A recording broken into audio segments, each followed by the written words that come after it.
제가 아까 말씀드렸다시피 아마 천리를 못할 가능성이 크지만 사실 우리 방정호흡법이 너무나 중요하기 때문에 방정호흡법 좀 잘 들어주세요.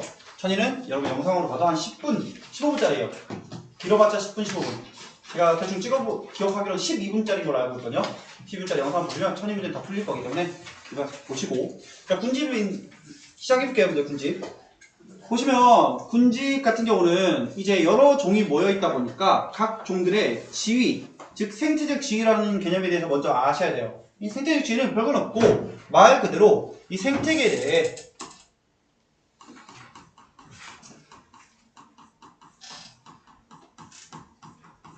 특정 종의 위치 정도로 생각해주면 될 것 같거든요. 생태계 내 특정 종의 위치. 이게 무슨 말이냐? 얘네가 어디 사냐, 뭘 먹냐, 그 다음에 언제 생활하냐 등등등. 우리 먹이 사슬의 위치는 어떤가? 이런 것들을 다 포함하는 걸 싹 다 생태적 지위라고 해요. 왜냐? 다른 종과 같이 살다 보니까 생태적 지위가 고려가 될 수밖에 없겠죠. 먹이 지위라는 것은 먹이 사슬의 위치고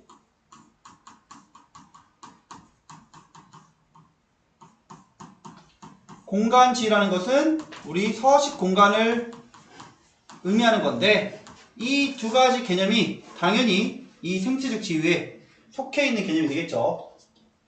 맞나요? 별거 없어요, 여러분들. 이거 가지고 시험 문제가 나오진 않아요. 저희 생태적 지위라는 개념에 대해서 설명을 드리려고 먼저 가져왔고, 우리가 이런 군집의 생태적 지위에 따라서 다양한 우리 종으로 분류가 되어질 수 있는데 크게 우점종, 핵심종, 희소종, 지표종으로 나눌 수가 있다. 여러분 우점종이 뭐겠어요? 우점종? 우점종? 말 그대로 군집에 많이 있고 군집을 대표하는 그러한 종을 우점종이라고 하겠죠. 그래서 군집을 대표하는 종으로서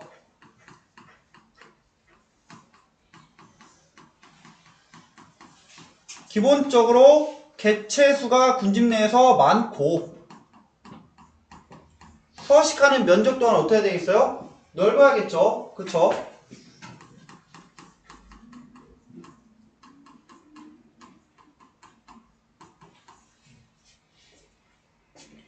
우점종은 일단 군집 내에서 많이 있기 때문에 군집의 우리 특징, 군집의 외형을 결정한다.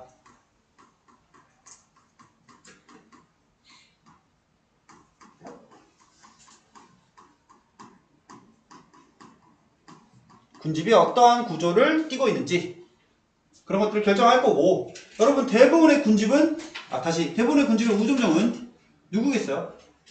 개체수가 많고 서식 면적이 넓어야하는데 생산자, 식물이겠죠. 그렇죠? 대부분 군집의 우점종은 식물에 해당하더라.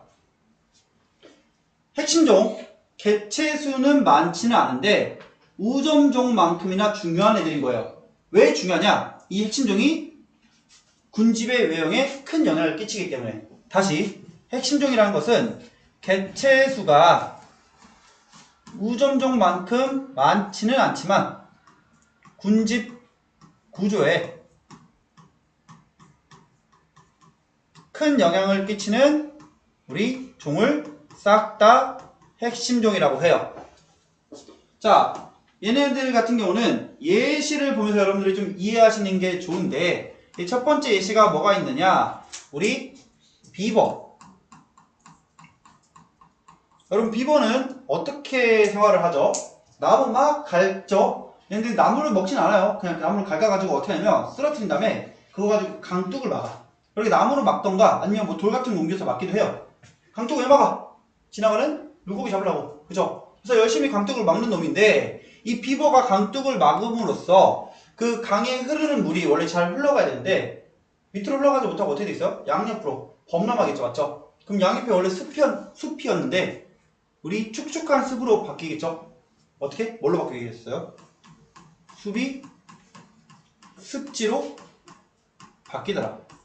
비버는 기존 군집이 숲의 구조인 생태계였다면 그걸 숲으로 바꾸는 역할을 하더라.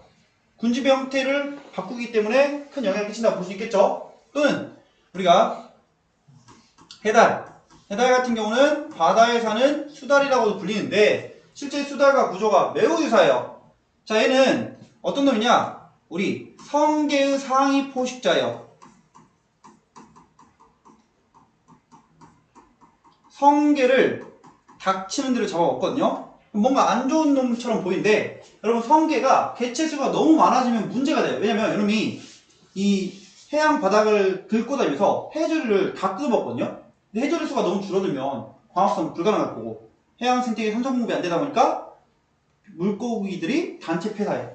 적조 현상이 엄청 일어나요. 그래서 그런 것들을 우리 막아줘요. 어떻게 해서 성게를 열심히 잡아먹어서 성게의 개체수를 조절해서 성게 개체수를 조절해서 해양 생태계가 안정되게끔 유지하도록 하는 애들이라 군집 구조에 큰 영향을 끼친다고 볼 수가 있겠죠. 그쵸? 이처럼 개체수가 많지는 않지만 군집에 큰 영향을 끼치는 걸 핵심종이라 한다면 희수종 뭐겠어요 여러분들? 심플하죠? 개체수가 어떤 애들? 너무 적은 애들이에요. 그쵸? 너무 적은 애들이다 보니까 뭐가 필요하겠어요? 당연히 보호가 필요하겠죠.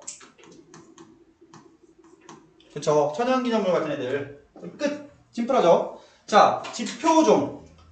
지표가 돼요. 뭐의 지표가 되냐? 환경의 지표가 되는 종이에요. 환경이나 기후변화 같은 것을 확인할 수 있는 지표가 되는 종을 지표종이라 부를 것이고, 얘네도 우리 핵심종처럼 예시를 알고 계시는 게 중요한데, 첫 번째가 뭐냐? 지의류예요. 그럼 어디서 많이 보존했나요? 지의류? 지의류 어디서 봤죠? 통학과 할 때 나무 껍질에 붙어있던 지의류가 환경 오염되면서 없어져가지고 원래 흰색 나방이 주였는데 검은색 나방으로 자연 선택되었다. 기억나시죠? 맞죠? 지의류는 어떤 놈이냐? 이끼랑 비슷한 놈이거든요. 근데 얘네가 어떤 특징이냐면 되게 척박한 환경에서 잘 살아요. 이끼인데 척박한 환경에서 잘 사는 우리 그러한 류를 지의류라고 하는데, 얘네가 어떤 척박한 환경에 잘 사냐? 산소도 공급이 잘 안 되고 우리 영양분도 많이 없고 또는 우리가 햇빛도 잘 안 들어오는 그런 곳에서 서식해요. 그래서 보통 개척자의 역할을 많이 하거든요. 처음 들어오는 분들. 근데 얘네가 그렇게 척박한 환경에서 엄청 잘 사는데 뭘 못 견디냐면 환경 오염을 못 견뎌요. 그래서 환경 오염이 되면 순식간에 사라지는 놈이에요. 그래서 뭐의 지표가 되겠어요?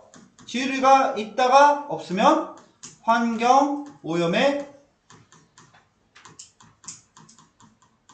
다시 환경 오염이 일어났구나 라고 생각할 수 있겠죠. 그래서 환경 오염의 지표로 활용될 수 있을 것이고, 두 번째가 우리가 맹꽁이에요.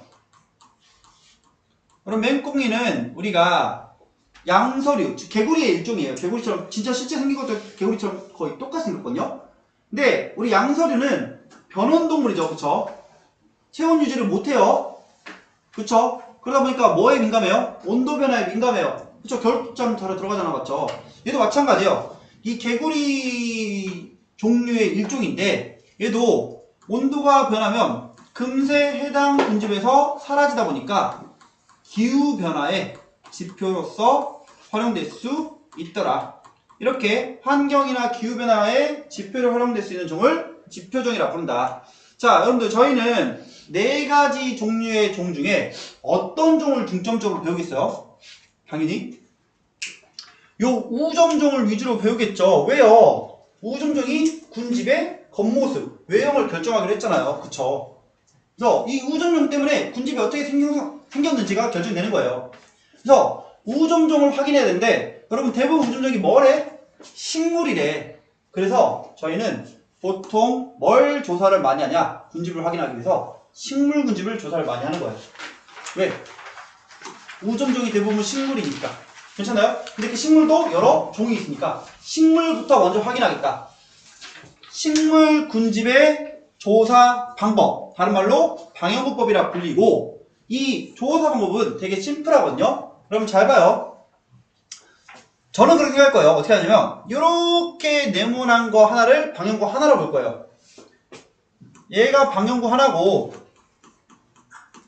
보시면은 그 안에 또 크기가 동일한 정사각형이 몇 개 깔려있죠, 여러분들? 여러분 집중하세요. 잘 들어야 돼. 중요해. 지금부터 엄청 중요해. 생태계에서 딱 한 문제가 나오면 얘가 나올 거예요, 여러분들. 생태계에서 딱 한 문제가 나오면 얘가 나와. 그 말은 무슨 말이냐? 무조건 나와요, 무조건. 자, 장담할게.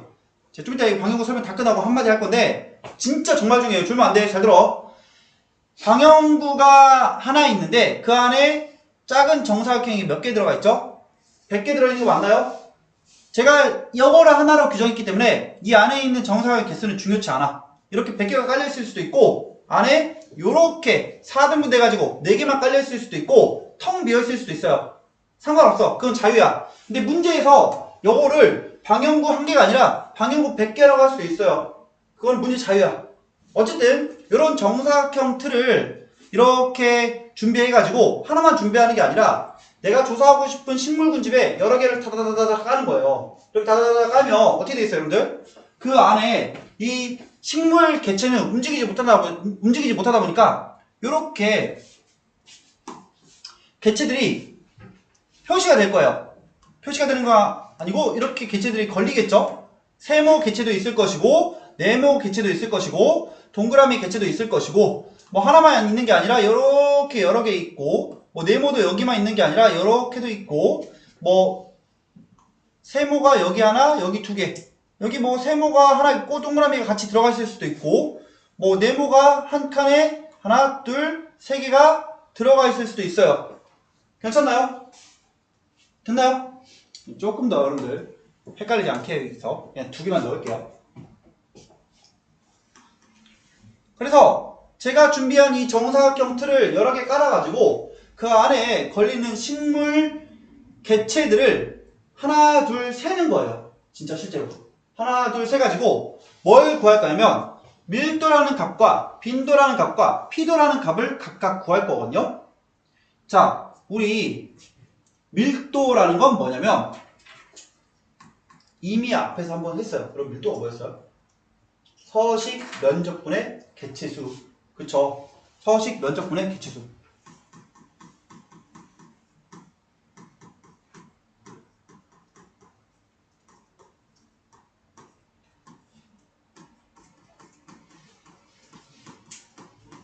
근데 여러분들 저희가 서식 면적을 뭐 어떻게 뭐 적분해가지고 구할 수 없잖아. 그래서 이 서식 면적값이 뭐겠어요? 내가 깐 방영구 면적의 총 면적이 들어갔죠. 그죠? 그래서 방영구의 총 면적을 의미할 것이고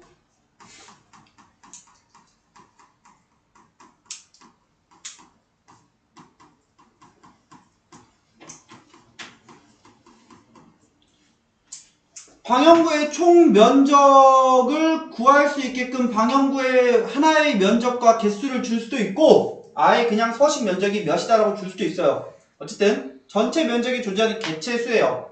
그러면 우리가 지금부터 네 종의 밀도를 한번 구해볼 거예요. 그럼 네 종의 밀도 보시면 아까도 말씀드렸다시피 동그라미 정도 있고 세모 정도 있고 별표 정도 있고 네모 정도 있거든요. 그쵸? 4개의 식물 종이 있는 거죠. 여러분 좀 못 그랬지만 동그라미가 하나 둘 셋 4개 있는 거고 네모가 하나 둘 셋 넷 5개 있는 거고 세모가 하나 둘 3개 있는 거고 별표가 2개 있는 거죠. 괜찮아요? 여기까지? 자, 서식 면적 전체 면적 몇이에요? 1 맞나요? 1m 제곱. 그쵸? 그럼 동그라미는 밀도가 1분의 몇? 동그라미가 하나 둘 셋 4개 있는 거죠. 맞죠? 괜찮아요? 그죠? 1분의 4. 그래서 우리 동그라미 개체군의 밀도는 4다라고 말해도 되는 거예요. 그러면 세모 어떻게 있어요, 여러분들? 분모 생략할게. 세모 몇 마리 있죠? 하나, 둘, 세 마리 있는 거 맞나요? 그쵸? 그러면 밀도가 몇? 3. 우리 별표는 둘. 네모 몇 개? 5개 맞나요? 그죠? 하나, 둘, 셋, 넷, 5개. 오케이. 자, 그래서 밀도를 이렇게 구해요. 열심히 구할 거야. 자, 빈도라는 건 뭐냐? 빈도는 전체 방영구 수분에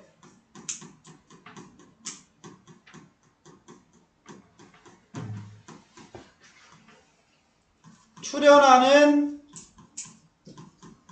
방영구 수예요.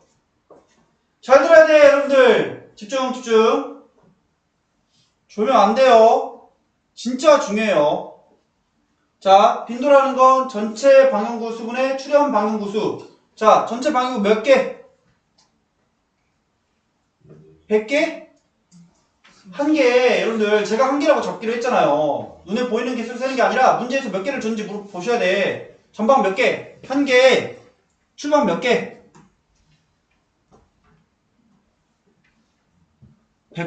0.01개? 안 돼요, 여러분들. 나타나면 그냥 한 개인 거예요. 4개 총 다 나타났죠, 해당 방향구에. 몇 개로 보는 거야? 한 개로 보는 거죠. 출현 방향구 수, 방향구 몇 개에서 나타났냐라고 물어보고 있잖아. 제가 지금 깐 게 한 개밖에 없잖아요. 물론 한 개만 안 깐다고 여러분 여러 개 깔 수도 있어요. 난 지금 하나밖에 안 깔았잖아. 그럼 우리 출방이 몇이야? 하나죠, 맞죠? 이거 무슨 말씀인지 이해되시죠? 그럼 여기 다 몇이에요? 출방, 빈도가? 1. 괜찮죠? 여러분 별거 없죠, 여기까지. 자, P도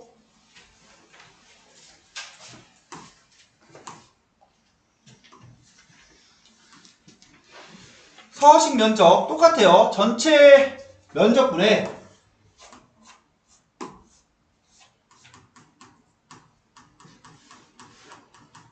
마찬가지로 미터 제곱으로 나타내겠죠. 출현 면적.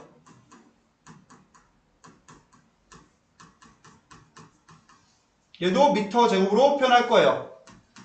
자, 대충 밀도와 빈도를 열심히 잘 구했죠, 여러분들. 자, 지금부터 여러분 지금 16분 30초예요. 제가 17분 30초까지 동그라미 놈의 P도를 구할 시간 드릴게요. 맞춘 분은 문상 만원. 문상 만원. 자, 구합시다. 시작. 저희 아직 들렸죠, 여러분들? 맞춘 분이 아니라 그냥 순서 아니에요, 여러분들? 맞추시면 문상 만원이에요. 빨리. 몇 초 안 남았어요, 여러분들? 36초. 36초래. 30초.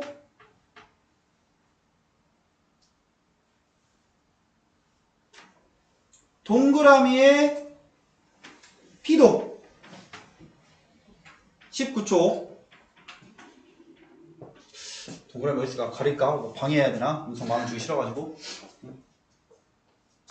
10초, 9초, 8초, 7초, 5, 4, 3, 2, 1, 0. 땡! 오케이. 자, 여러분 보시면 우리 전체 면적 몇이죠? 1. 오케이. 출현 면적. 동그라미가 겹쳤나요? 안 겹쳤죠? 하나, 둘, 셋, 네 마리 각기 따로 있어요. 네모처럼 이렇게 겹쳐있으면 하나로 세겠지만 다 따로 있기 때문에 여러분 어떻게 돼요? 한 칸의 면적 몇이야? 0.01. 네 마리가 다 따로 있기 때문에 곱하기 4. 정답 0.04. 자, 맞나요? 응점수 아니야? 혹시 난 다르다. 빨리. 여러분 시간이 없어. 1. 1? 1? 또 난 다르다. 아니 다 0.04 맞나? 1?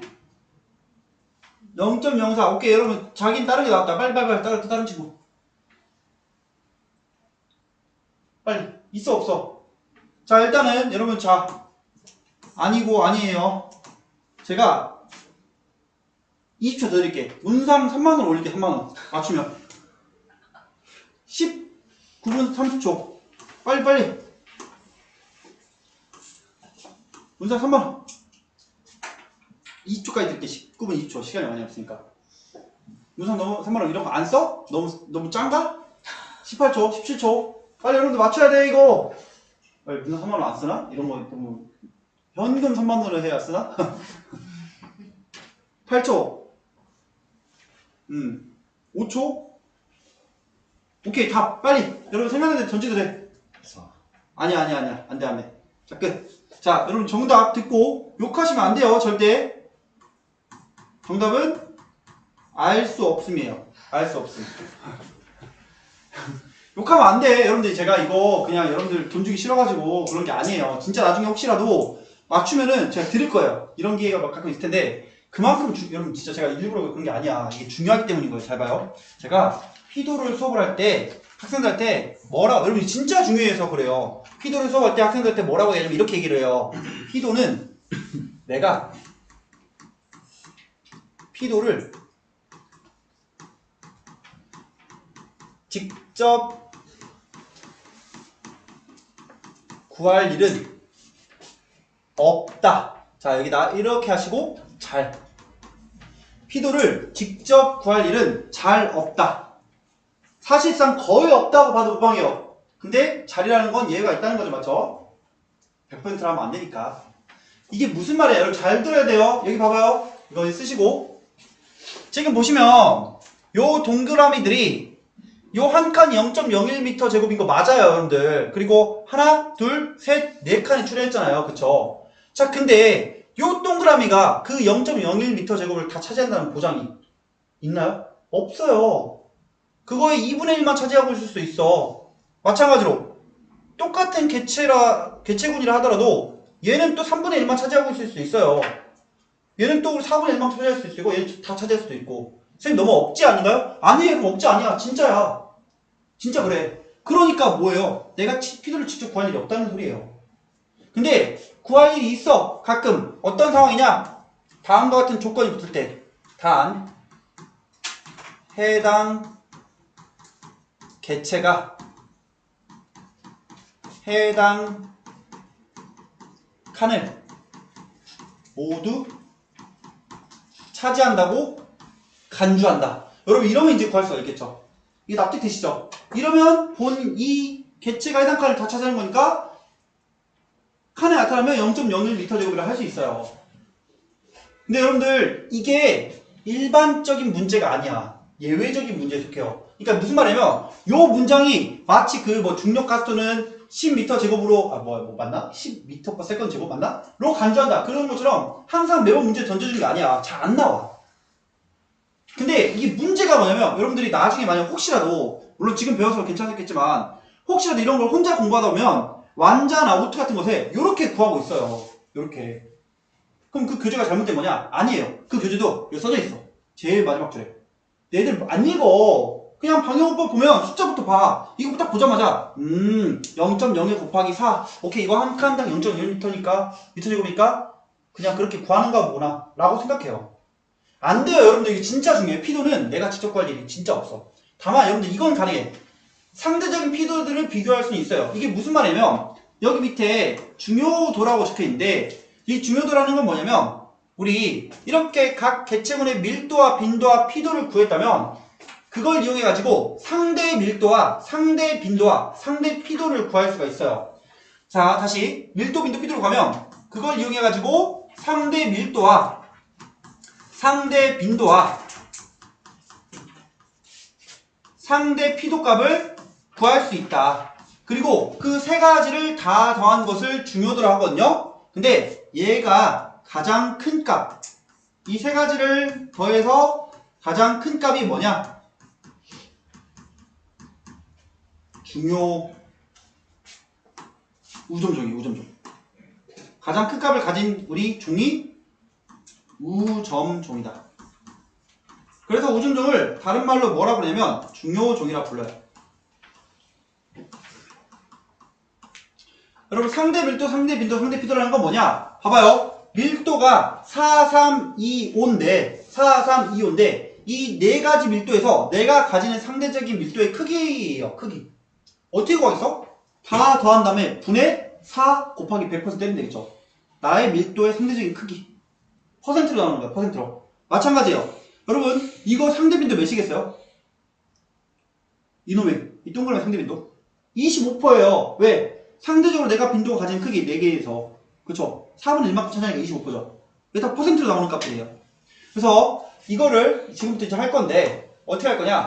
자, 우리가 어떤 우리 군집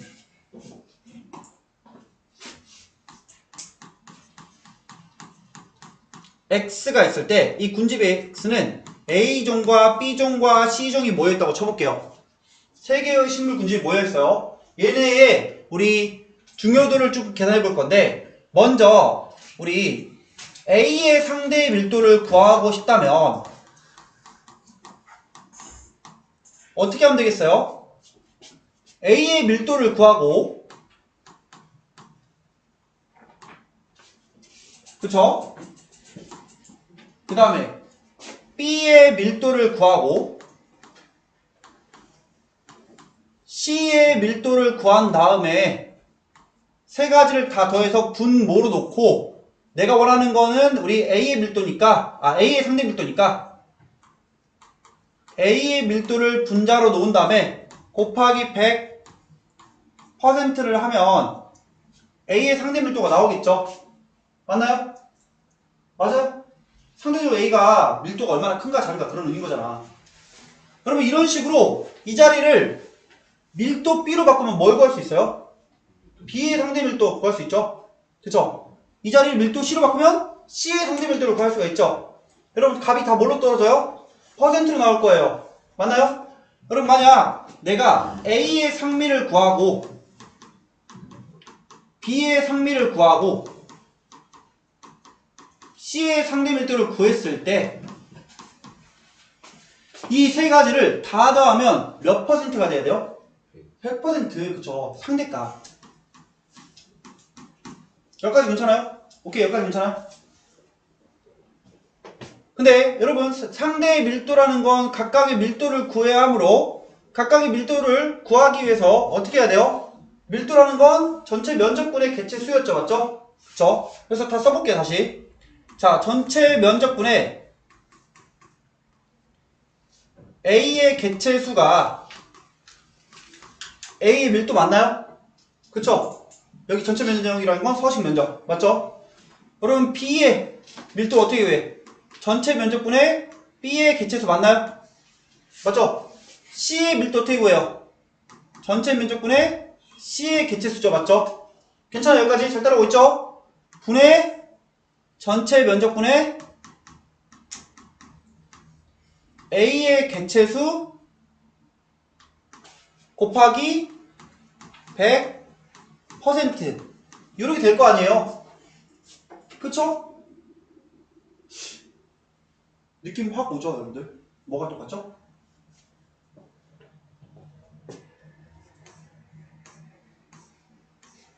분모가 똑같죠? 그쵸? 그러면 이 상황을 이제 이렇게 정의할 수 있어요. 내가 특정 개체군의 상대 밀도를 구하려면 뭐만 알면 돼요? 개체수만 알면 되는 거예요. 납득되시나요? 다시 우리가 상대 개체수만 알아도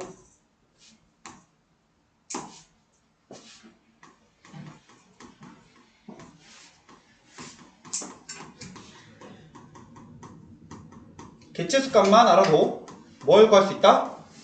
상대 밀도를 알 수 있다. 괜찮아요? 그 말은 여러분 이렇게 해석해도 괜찮은 건가요? 상대 밀도는 개체수에 비례한다. 괜찮아요? 그쵸?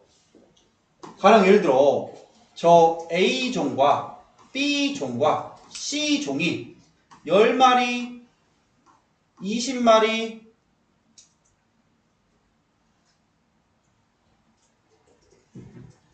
죄송해요. 헷갈리지 않게 할게요. 죄송해요, 여러분들. 10마리, 10마리, 20마리를 바꿀게요. 10마리, 10마리, 20마리 이렇게 있다면 내가 전체 면적을 모르더라도 여러분들 상대 밀도를 구할 수 있어. 어떻게 구하죠? 이거 몇 퍼예요? 25%, 25%, 50%. 맞죠? 전체 40마리 중에 차지하는 비율. 그죠? 그러면 여러분 이러한 개념을 그대로 왔다 갔다 쓸 수 있어? 상대 빈도한테 쓸 수 있고 상대 피도한테 쓸 수 있는 거예요. 어떻게 쓸 수 있어요, 여러분들? 이걸 그대로 응용하면 상대 빈도라는 것은 뭐에 비례한다? 출현 방향구수. 전체 방향구수 알 필요 있다 없다? 없다. 그쵸? 상대 빈도는 우리가 각 개체들이 나타나는 출현되는 방향구 수에 비례할 거고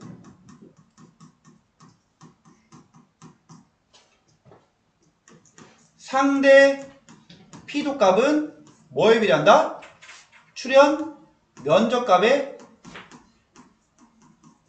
비례한다. 근데 여러분 출현 면적을 직접 구할 일이 있다 없다? 없다. 그쵸? 근데 이렇게 나올 수 있어요. 여러분들 잘 봐요. 어떻게 나오냐면 A 종이 차지하는 면적이 S래. A종이 차지하는 면적이 S인데 요놈의 상대 P도 값이 15%래요. 15%래. 그러면 B종이 차지하는 면적이 우리가 3S래요. 3S. B종이 차지하는 면적이 3S래. 그러면 요놈의 상대 P도는 몇이에요? 45% 맞나요? 맞아요? 왜? 차지 면적 상대 P도 B래. 그쵸? 그러면 이렇게만 놔두면 우리가 뭘 구할 수 있냐면 C종이 차지하는 면적까지 구할 수 있어요. 맞죠? 왜요? 합쳐서 몇 %라고? 100%라고. 그쵸? 그러니까 어떻게 되겠어? 얘가 우리 40%에 해당할 거고 요 3S를 9로 나눈 다음에 8 곱하면 되나요? 맞나요? 그쵸? 그만큼 면적이 나오겠죠. 그러니까 내가 직접 구하는 일은 없어도 비례값으로 확인이 가능하다는 거예요. 이거 괜찮나요, 여러분들? 이해되시죠? 자, 근데 여기서 중요한 포인트가 뭐냐면 제가 아까 제일 앞에서 개체군의 밀도할 때 개체군의 밀도 공식을 꼭 외우셔야 한다고 말씀드렸어요. 왜냐면 지금 여러분들 구하고 있는 모든 과정은 상대 밀도와 빈도와 피도를 더한 거야. 상대 밀도 구할 때 뭐만 썼어요? 개체 수만 썼어요. 근데 내가 개체군의 밀도를 모르는데 문제에서 개체군의 밀도를 물어봐요. 아예 그냥 구체적으로. 근데 학생들이 공식이 기억 안 나니까 그냥 상대 밀도를 역추적하려고 그래. 근데 여러분 상대 밀도를 알 수 있는 건 뭐밖에 없어요? 개체 수밖에 없어요. 면적을 알 수가 없어. 여러분 이게 무슨 말이냐면 잘 들어봐요. 봐봐요. 이게 문제가 이렇게 한 군집에 관련된 내용만 나오면 상관이 없는데 군집을 두 개 줬어. 그러니까 A 지역이랑 B 지역 이렇게 준 거예요. 그래서 B 지역에는 A-와 B-와 C-가 이렇게 존재하는데 우리가 얘가 얘가 개체수가 10마리고 얘가 개체수가 10마리고 얘 개체수가 똑같이 20마리래요. 그쵸? 그래서 여러분 여기 있는 요 A의 밀도를 구하면 S분의 10 맞나요? 그쵸? S분의 10 맞아요? 자, 그러면 여기까지의 정보로 요놈 A-의 밀도 구할 수 있어요? 없어요? 없어요. 왜? 뭘 모르니까. 그쵸? 요 다른 집단의 면적을 모르니까. 근데 학생들이 밀도를 그냥 얘 개체수 똑같으니까 밀도 똑같겠구나라고 생각한다니까요. 왜냐? 이걸 너무 많이 쓰니까 계속 문제풀이 할 때.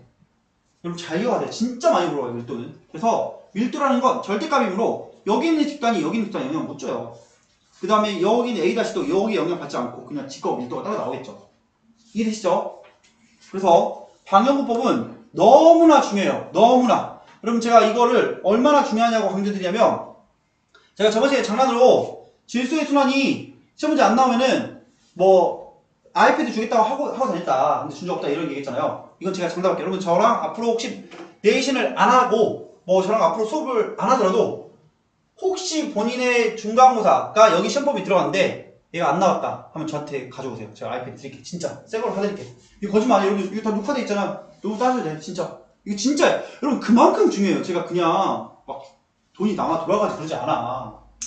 그만큼 중요해요. 진짜 너무너무 중요하고 여러분 얼마나 중요하냐. 여러분들 교재 잠깐 펴볼까요? 제 거 지금 이 111페이지 111페이지면 방영법이라고 뭐 돼있죠? 여러분 보이시나요? 그쵸? 제가 그쵸 예제 맞아.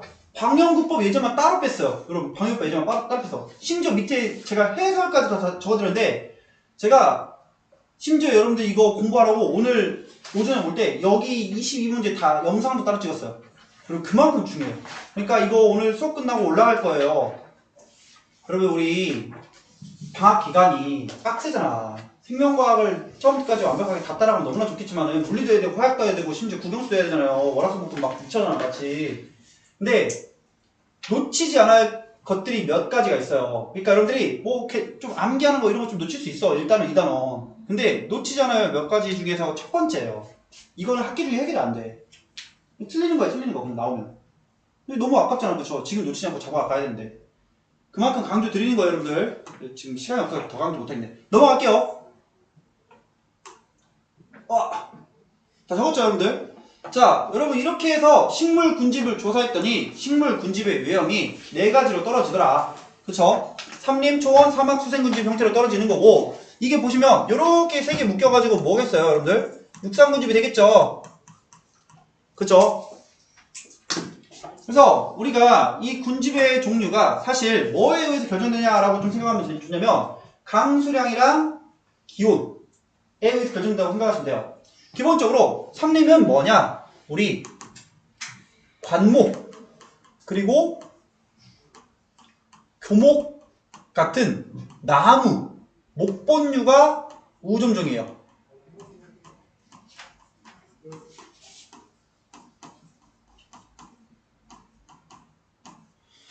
나무가 우점종. 여러분 관목과 교목의 차이는 뭐냐? 여러분 관목은 관상용 나무야. 여러분 관상용 나무가 키가 크면 돼 안 돼? 여러분 집에다 관상하려고 놨는데 키가 막 한 5m 돼. 집이 한 5m 돼야지 말이 안 되잖아요. 그쵸? 그래서 뭐냐 관상용 나무는 여러분 보시면 그 초등학교 같은 곳에 운동장이 이렇게 있는 나무 있잖아요. 그 이렇게 운동장 옆에 사이드에 싸다다다닥 박혀 있잖아. 그래서 축구공 차면 여기 축구 이렇게 박히잖아. 그래서 빼려고 보면 막 검은지 쳐져 있고. 뭔지 아시죠? 대충. 이게 관목이에요. 여러분 교목이 뭐냐? 요렇게 키 커가지고 요렇게 생긴 애들. 얘가 교목이에요, 교목. 그죠? 이걸 가지고 우리 관상이라고 하진 않잖아, 맞죠? 어쨌든 관목과 교목 이런 나무들이 우점종인 곳이 산림이고, 반대로 초원은 뭐냐? 풀. 초본류가 우점종이에요.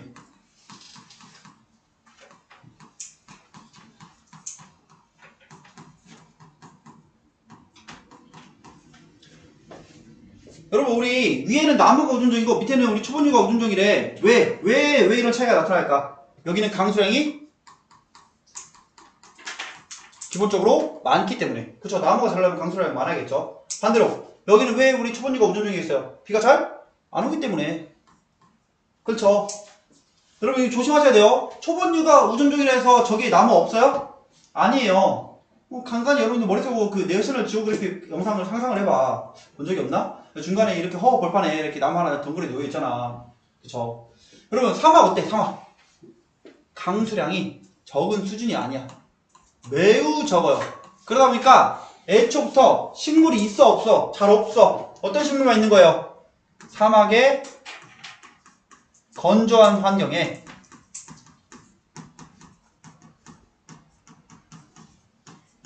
적응한 식물들만 간간히 있겠죠. 얘네들은 심지어 우점종이 아닐 수 있어. 왜? 식물보다 뭐 전갈 이런 것들이 더 많을 수도 있기 때문에. 그죠? 그래서 제가 우점종이 안 적어드렸죠. 여러분 보시면 산림은 쉽게 생각하면 뭘 떠올리시면 되냐면 숲이에요. 숲. 그래서 그 산림의 종류가 열대우림과 낙엽 화립수림 두 종류가 있대. 여러분 왜 이렇게 두 종류 나뉠까요? 둘 다 숲인데 느낌 어때? 덥죠? 적도에 형성된 숲이에요. 여러분 낙엽 화립수림 낙엽을 만든대. 왜? 겨울 되면 추워지니까. 한 60도 부근에 형성되는 산림이에요.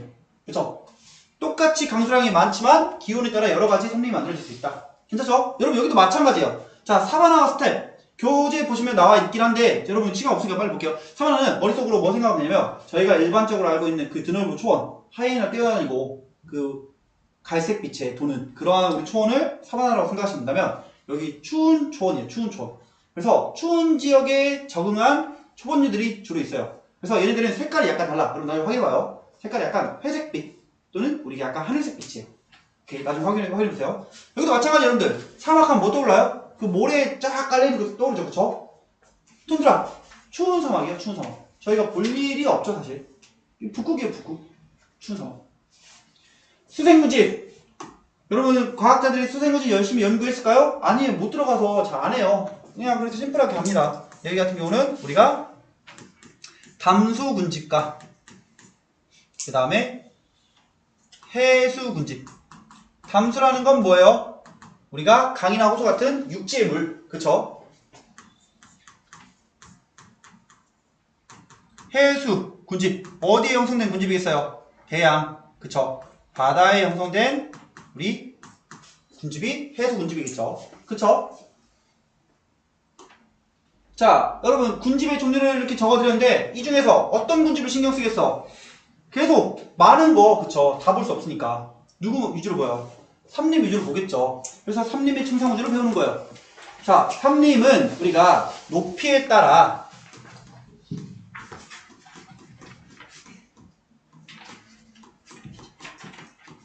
다양한 우리 식물 군집이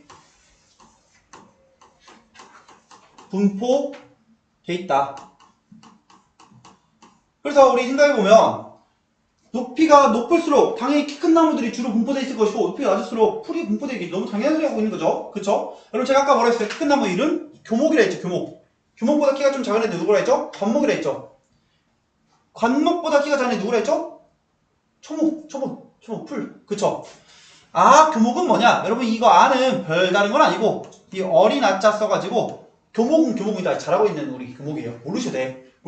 교목은 교목인데 잘하고 있는 나무다 라고 생각하시면 되고 중요치 않아요 여러분들. 자, 여러분 보시면 교목부터 시작해서 초본층까지 다 식물이 분포되어 있죠. 그쵸? 식물이 주로 분포되어 있기 때문에 여기를 뭐라 부르냐? 광합성층이라 불러요. 말 그대로 식물이 많아서 광합성이 활발하게 일어나고 있는 층이에요. 근데 여러분들 조심하실 게 있어요. 광합성이 활발하게 일어난다고 말씀드렸지 여기서만 광합성이 일어난다고 말씀 안 드렸어요. 이게 무슨 말이냐? 여기 보시면 초본층 아래가 지표층이에요. 지표층 다른 말로 뭐라 부르냐면 선태층이라 불러요. 여러분 선태류 뭐예요? 선태류? 이끼예요. 이끼. 그래서 선태류를 우리가 이끼라고 보셔도 무방해요. 그래서 우리가 선태류, 이끼류라고 불리기 때문에 이 선태층에는 이끼도 있고 여러분 선태층 같은 경우 땅바닥이야. 뭐 계단이 있어? 벌레 계단이 있죠. 맞죠? 벌레나 곤충도 있고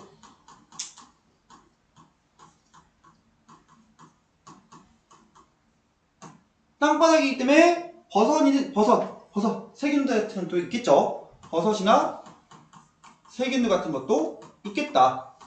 그러면 보시면 이 선택층은 생산자, 소비자, 분해자가 모두 존재하고 있죠. 그죠? 그래서 선택층 같은 경우는 생, 소, 분이 모두 골고루 있는 층이에요. 근데 여러분 반대로 여기 광합성층은 누가 있겠어요? 기본적으로 생산자 있겠죠? 그 다음에 우리 새 와서 살 수 있을 거잖아. 소비자 있을 거예요. 근데 분해자 많아요 저거요? 거의 없어요. 물론 조금은 있겠죠. 근데 분해자가 주로 사는 서식지는 아닌 거죠. 나무 기어 올라가 살진 않을 거 아니야 분해자들이. 그쵸? 그럴 필요도 없고. 지중층 어디냐? 땅바닥이야. 땅바닥. 지하. 이 땅바닥이기 때문에 뭐가 많냐면 부식질이 많아요. 부식질이 뭐냐? 우리 낙엽이나 식물의 사체가 썩은 거예요.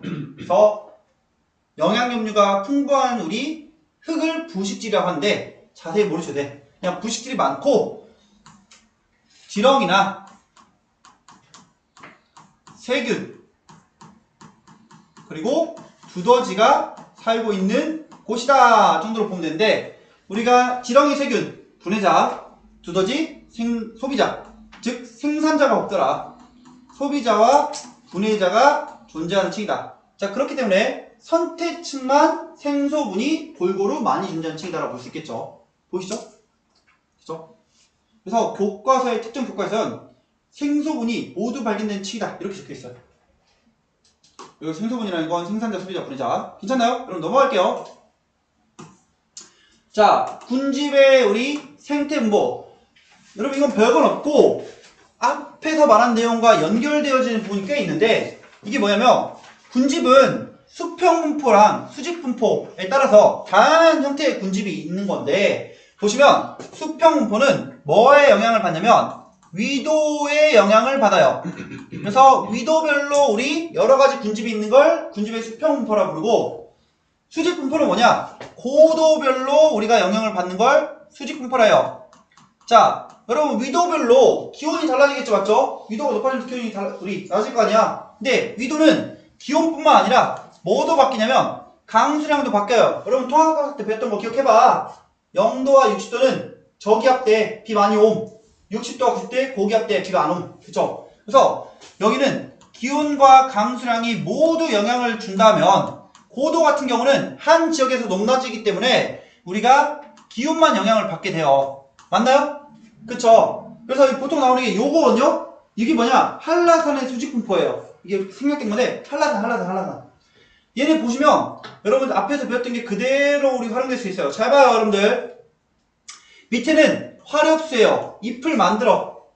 근데 잎을 만드는 놈인데 그 제일 아래쪽에는 상록 화력수고 그 위는 낙엽 화력수예요. 왜요? 얘는 어느 점을 낮춰도 살 수 있을 정도의 온도인 거고 얘는 어느 점을 낮추는 거는 해결 안 되기 때문에 잎을 떨구는 거죠. 온도가 낮아져서. 그쵸? 여러분 위로 올라가서 온도가 어떻게 돼요? 더 내려가겠죠? 그러다 보니까 이제 잎으로는 해결이 안 돼. 어떻게 하냐? 잎을 가시로 바꿔. 그래서 침엽수림이 있어요. 그쵸? 근데 그 사이에 뭐가 있어요? 여러분들 혼합림. 여기 밑에 있는 화력수와 침엽수가 섞여 있는 나무 집단이 되겠죠? 맞죠? 여러분 근데 갑자기 뜬금없이 이렇게 숲이었다가 제일 위에 뭐예요? 관목림이에요. 뜬금없는 건 아니고 높은 곳에 올라가면 바람도 엄청 많이 불고 우리가 강수량도 적어 건조해. 그러다 보니까 키 큰 나무가 못 자라. 그냥 듬성듬성 우리 관목대가 있는 거예요.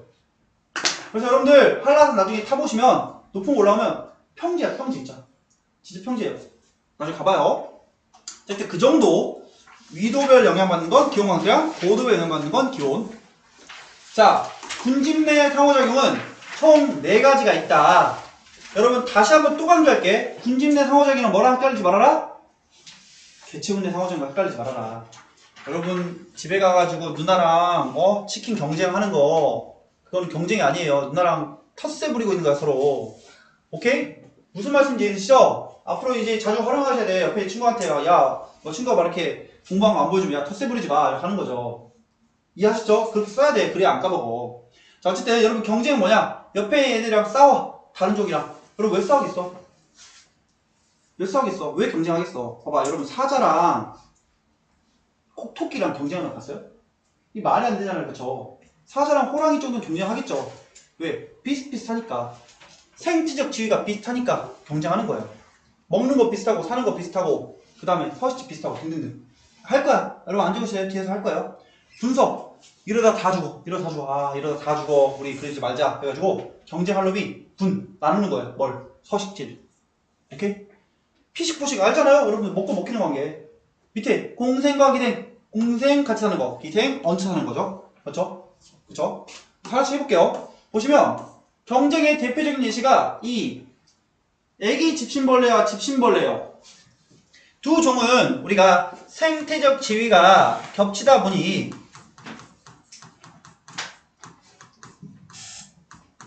이 생태적 지위가 비슷한 종들끼리 지위 확보를 위해서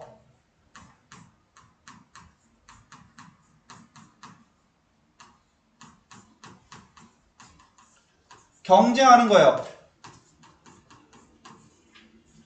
그럼 보시면 우리가 애기 집신벌레와 집신벌레를 단독 배양 따로 키웠더니 우리가 일반적으로 알고 있는 개체군의 성장 곡선을 따라가고 있죠. 환경 수용력. 맞죠?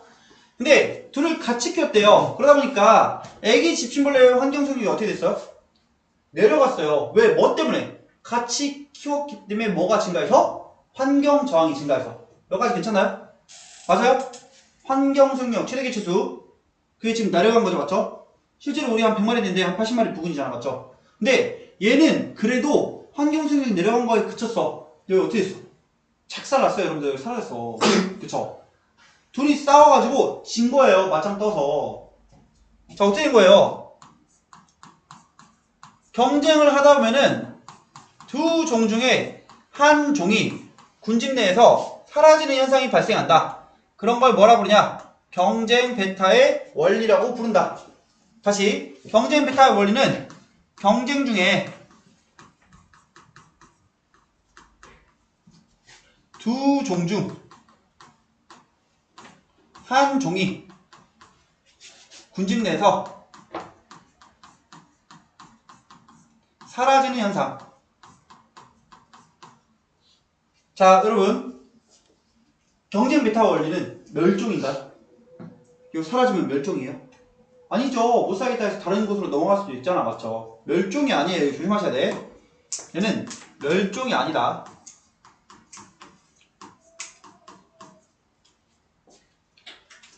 경쟁 베타 원리는 항상 일어나냐? 아니에요. 우리가 일어날 수도 있고 안 일어날 수도 있어요. 그래서 항상 일어나는 것은 아니다. 자, 시간이 없는데 어쩔 수 없다 얘기해야 돼. 여러분 제가 이 생명과학 수업하다 보면 진짜 너무 가끔 쇼킹해. 진짜 쇼킹하니까 여러분 제가 옛날보다 많이 내려왔어. 학생들이 많은 거 질문하는 거 다 납득이는데 진짜 너무 충격받았던 적이 하나 있어가지고 뭐냐면 이게 그대로 나왔어요. 애기 집신벌레와 집신벌레 경쟁. 그래가지고 보기 3번에 뭐라 하냐면 경쟁은 다른 종끼리 경쟁은 같은 종끼리 일어날 수도 있다. 이렇게 적혀 있는 거야. 여러분 맞는 말이 틀린 말이에요?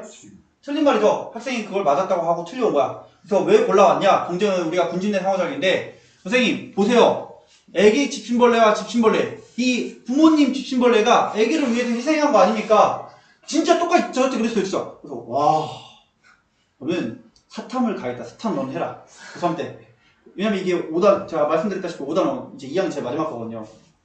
여러분 그렇게 감성적이지 않아요 과학이. 이거 애기야. 애기 아니 물론 이게 왜 애기냐면 이놈의 애기가 아니라 크기가 작기 때문에 애기라 부른 거예요 그냥. 학습량은 당연히 다른 거겠죠. 그냥 해석하는 과정 중에서 그냥 좀 이게 이 어린 아이처럼 해석이 됐지만 경쟁은 뭐다? 다른 종끼리예요. 여러분 절대 안 돼요. 같은 종끼리. 이거 제발 진짜 잘 기억해주세요. 둘은 다른 종. 괜찮나요? 제낄게요 여러분들. 넘어가시죠. 자, 두 번째 분석. 분석 뭐 한 거야? 이러다 다 죽어 하니까 나눈 거죠. 맞죠? 얘도 누구끼리 하겠어요 여러분들. 생태적 지위가 비슷한 애들끼리 뭘 분리시켜요? 이 지위를 분리시킨 거죠. 여러분 지위를 분리시킨다는 건 먹는 걸 나누거나 아니면 서식지를 나누거나 아니면 생활 시간을 나누거나 등등등 다양한 걸 다 나눌 수 있겠죠. 근데 기본적으로 일반적으로는 서식지 분리예요.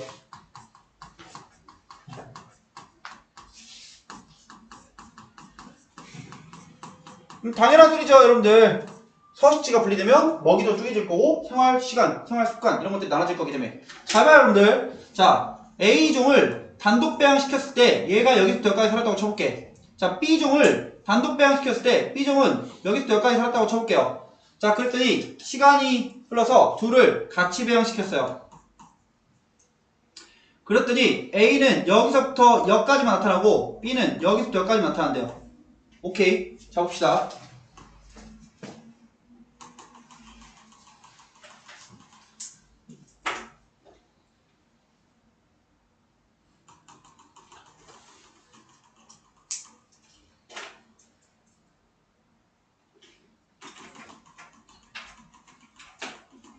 자, 이렇게 쪼개면 지금 한 칸, 두 칸, 세 칸으로 나눴다고 쳤을 때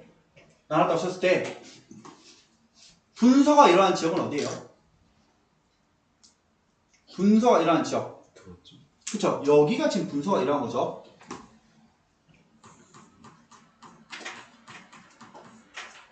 괜찮아요? 여러분 여기가 문제에서 경쟁 배탈이었다라고 말해도 되나요? 안 되나요? 이 자리 A의 이 자리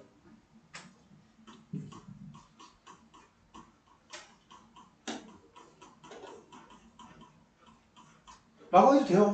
여러분 이게 분서 경쟁 베타가 각기 한꺼번에 일어날 수 있어요. 결국에 경쟁 베타랑 분서 경쟁이랑 분서는 공존할 수도 있는 거죠. 맞죠? 왜냐? 둘 다 생태 주체가 비슷한 애들끼리 서로 상호작용 하는 거잖아. 근데 사실 요거는 조금 어렵고 이건 쉬운 건데 저는 왜 틀린지 모르겠지만 학생 자 봐요 여러분들. 여기서 경쟁 베타 일어났다고 볼 수 있어요 없어요?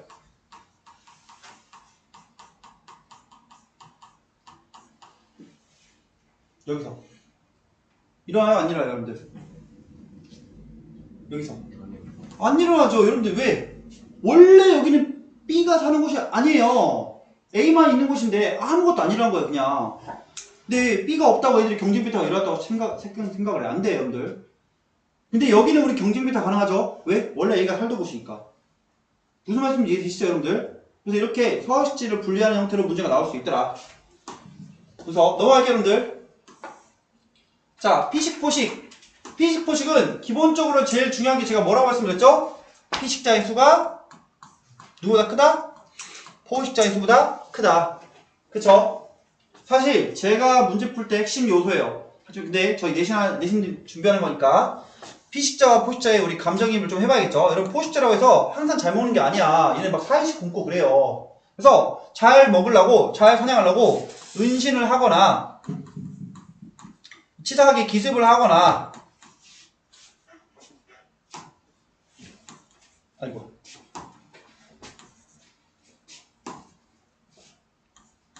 심지어는 의태, 다른 생물의 행동을 따라하게 돼요. 나 포식자 아니다 하면서.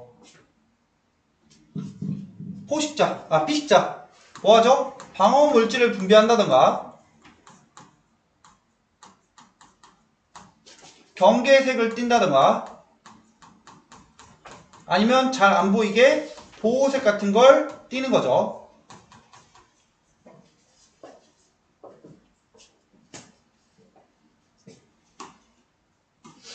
별거 없고 피식 포식은. 자, 여기 이거 이 PPT가 오타 났어요. 여러분들 지우세요. 넘어가시고 똑같은 거야.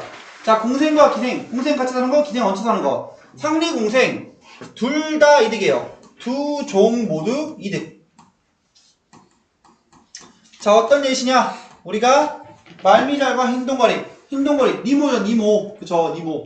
여기 우리 말미잘 안쪽에 들어가서 은신처를 얻는 거잖아요. 포식자에. 그리고 말미잘 이 비늘 표면에 붙어 있는 우리 조류 같은 것들 뜯어먹는 거죠. 맞죠? 얘네들이 말미잘이. 그쵸?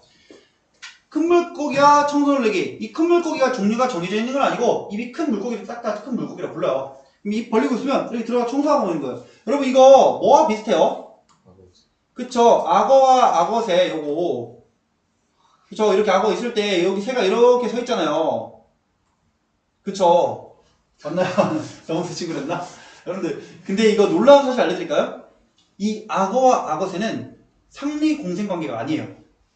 얘는 그래서 이번 교과서에 싹 다 빠졌어. 어떤 교과서가 못 찾아요, 여러분들. 이게 그 사진작가가 악어가 입을 딱 벌리고 있는데 우연히 거기 새들이 모여가지고 앉아있는 걸 찍은 거야. 근데 우리 보면 얘가 이렇게 먹는 거잖아요. 어떻게 보면 공생이려면. 근데 아무것도 안 하고 그렇게 앉아있대 그냥. 근데 얘가 입을 왜 안 닫는지 아직도 알 수가 없대요. 그러니까 이거는 그 잘못된 거래. 오정보. 그래서 얘는 안 나오고 얘는 진짜 있어요. 그래가지고 그 여러분 나중에 유튜브 같은 거 쳐보면 스쿠버 다이버가 이 물 들어가가지고 이 청소년레기 옆에 하고 있으면 들어와요. 진짜로. 진짜 들어와요. 그래서 좀 징그럽게 하지만 또 뭐가 있어요, 여러분들? 저희 배웠던 거 뿌리옥 박테리아, 콩가식물 뿌리옥 박테리아. 그쵸? 질소 고정시켜주고 영양분 제공하잖아. 상리공생 괜찮아요? 편리공생 한 종은 이득이지만 나머지는 이득도 손해도 없어요. 어떤 예시가 있냐? 따개비와 혹등고래. 혹이 등에 등이나 또는 배 쪽에 혹이 난 것처럼 따개비가 이렇게 다다다다다 붙어있어요. 그러면 이 따개비가 얘가 움직이면서 같이 이동하니까 우리 이동수단을 발달시킬 필요가 없어.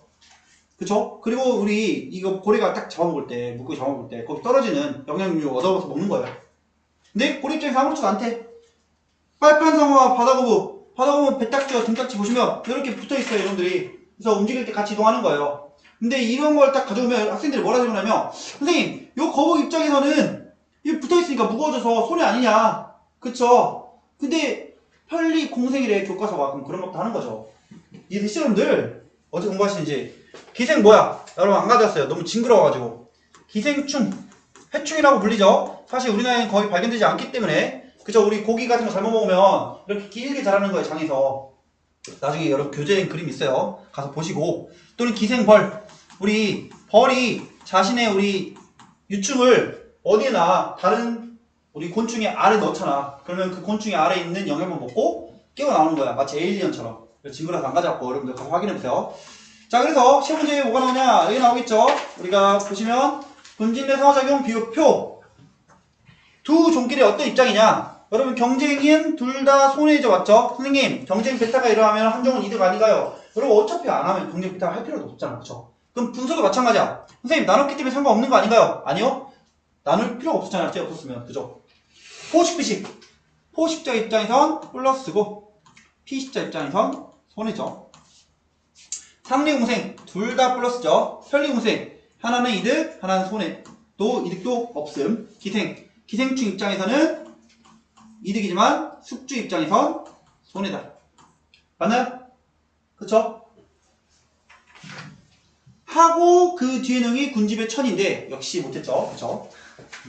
여러분 그래서 군집의 천이는 한 12분에 3분짜리 영상이 올라갈 거예요. 여러분 그거 꼭 보세요. 어려운 거 아니야. 오늘 포인트는 뭐예요? 방영법이에요. 여러분 숙제 올라갈 건데 숙제가 예제 2분량 풀고 지금 여러분 이거 숙제 이제 받아갈 거예요. 받아갈 때 제가 문제를 2개로 나눴거든요. 뒤쪽에 문제가 너무 어려운 것들이야. 잘 풀어봐요. 잘 풀어봐.